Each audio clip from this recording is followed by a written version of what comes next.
দেখছেন big news 24/7। আমরা উপস্থিত হয়ে গেছি আজকে 23শে জানুয়ারি নেতাজি জন্মবার্ষিকীর যে অনুষ্ঠান প্রত্যেক বছর বহনগরের সিআইসি মেম্বার এবং 9 নম্বর ওয়ার্ডের পৌরপিতা শ্রীযুক্ত রামকৃষ্ণ পাল করেন।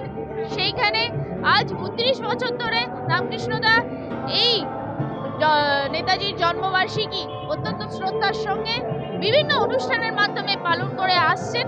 আপনারা আমাদের সঙ্গে থাকুন এবং আজকের এই 129তম জন্মবার্ষিকী নেতাজির আজকের দিনের সমগ্র অনুষ্ঠান দেখতে থাকুন।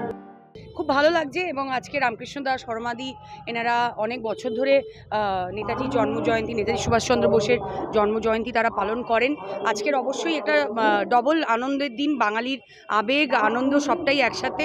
সরস্বতী পুজো একদিকে নেতাজি সুভাষচন্দ্র বোসের জন্মবার্ষিকী, তো দুটো সকালবেলা সরস্বতী পুজো আমরা উপলব্ধি করেছি, বিকেলবেলা আমরা নেতাজি সুভাষচন্দ্র বোসের জন্মজয়ন্তী আমরা উপলব্ধি করছি এবং আমরা উদযাপন করছি একটা সাংস্কৃতিক অনুষ্ঠানের মাধ্যমে।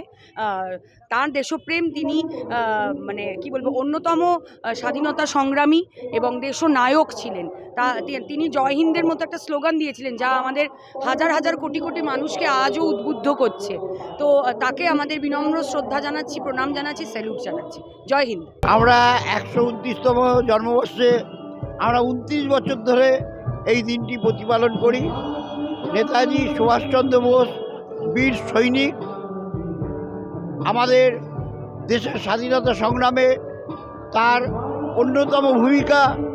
আজকে তিনি যেভাবে সংগ্রাম, ত্যাগ এবং তিতিক্ষার মধ্যে দিয়ে ব্রিটিশ সাম্রাজ্যবাদের বিরুদ্ধে লড়াই করেছেন, আর সেই লড়াইতে নিজস্ব যদি ফোর্স না থাকতো, একটা ফৌজি তৈরি করেছিলেন, সেই ফৌজি সেনানি যদি না থাকতো, আজাদিন বাহিনী, তাহলে তাকে হয়তো ক্ষুদিরামের মতো শহীদ হতে হতো, বিনয় বাদল দীনেশের মতো শহীদ হতো।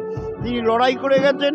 আজকে ব্রিটিশ সাম্রাজ্যবাদ আমাদের ভারতবর্ষ থেকে চলে গেছে, কিন্তু তার অবদান আমরা কখনো অস্বীকার করব না।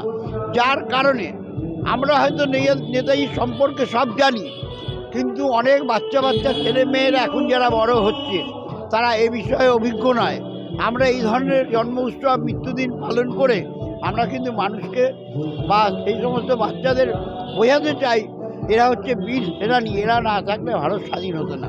কিন্তু আজ স্বাধীন ভারতবর্ষে থাকার পরেও আমরা দেখি ভারতবর্ষের মানচিত্রকে কিছু কুচক্রী রাজনৈতিক দল হিন্দু মুসলমানের লড়াই লাগিয়ে ভাগ করার চক্রান্ত করছে। আমরা এদের আদর্শে, এদের দীক্ষায় আমরা দীক্ষিত। কোনো লোক যদি ভারতবর্ষের মানচিত্রকে হিন্দু মুসলমানের লড়াই লাগিয়ে ভারতবর্ষের মানচিত্রকে টুকরো করতে চায়, আমরা কিন্তু আজকের দিনে তাকে শ্রদ্ধা জানিয়ে আমরা তাদের বিরুদ্ধে লড়াই করি।